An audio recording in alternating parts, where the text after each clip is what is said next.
Pittsburgh. This was not the start the Florida Panthers had envisioned for their road trip. After falling behind 2-0 to the Pittsburgh Penguins at PPG Arena within the first 3:03 of Tuesday night's game, the Panthers went on to surrender a pair of shorthanded goals in the second period before Aleksander Barkov got the Panthers on the board with 44 seconds left in the middle frame. In the third, Sidney Crosby scored to make it a 5-1 final with a goal at 13:41. Florida finished with 37 shots on goal and 72 shots attempts, but was unable to solve goaltender Matt Murray, who extended his personal winning streak to 8 games. Throughout the majority of the night, give their goalie credit, Bowner said. He played really well. The Panthers, 1-7 will kick off the Western Canada portion of their trip on Thursday in Edmonton. It seems to be a recurring statement, but tough start, Panthers winger Colton Sceviour said. They capitalized on their chances, especially early in the first. We had plenty of opportunities in the first period to get within a goal, or to tie it up going into the second. We weren't able to capitalize, or the goalie made some big saves, however you want to look at it. It's tough to play trailing. Here are 5 takeaways from Tuesday's loss in Pittsburgh. Point 1. Can't shake it. The Panthers know they have a problem, but they can't seem to shake it right now. For the 7th straight game, the Panthers found themselves in a 1-0 hole on Tuesday night, as Tanner Pearson beat Roberto Luongo to put the Penguins up 1-0 just 1:29 after the puck had dropped. Brian Rust then compounded on Florida's difficult start, scoring to increase the deficit to 2-0 at 3:03. In their last 7 games, Florida has fallen behind 1-0 4 times within the game's first 2 minutes and 7 times within the first 5:15. It's tough to play from behind 2 goals against any team in this league, especially a team like Pittsburgh who's been playing such good hockey lately, Sceviour said. Teams like that, you've got to keep them to 1 or 2 goals and try to win 2-1 or 3-2. That's what we talked about before the game. To make matters worse, the Panthers actually had a pretty strong first period in the offensive zone. After 20 minutes they held advantages in shots on goal, 13-10, shot attempts, 24-16, and scoring chances, 10-8, at 5-on-5, according to naturalstatric.com. Generating 5 alarm scoring chances, as Florida did in the first period on Tuesday night, doesn't cushion the blow that the Panthers have surrendered the first goal in 9 of their last 10 games. There were plenty of chances there, Sceviour said. Like I said, after the first period, if it's 2-2 or 2-1 instead of 2-0, then maybe it's a different game. But unfortunately it's 2-0 and we couldn't claw ourselves out of that hole, too. Shorthanded struggles. While the power play has been a significant source of strength for the Panthers throughout this season, the club's play with the man advantage proved a double-edged sword in Pittsburgh.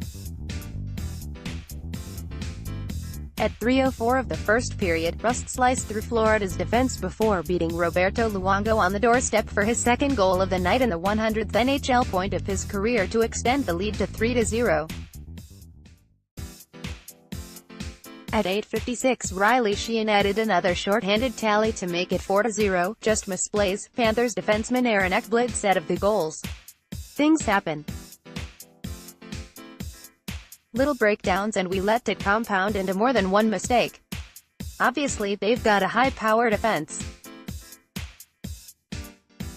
They've got guys in every situation that can score goals, and they made us pay when we made those mistakes on the power play. 3. Penalty kills. Strong night during the night with the 6th-ranked power play in the NHL. The Penguins couldn't get anything going against the Panthers with the man advantage, a bright spot during a tough game.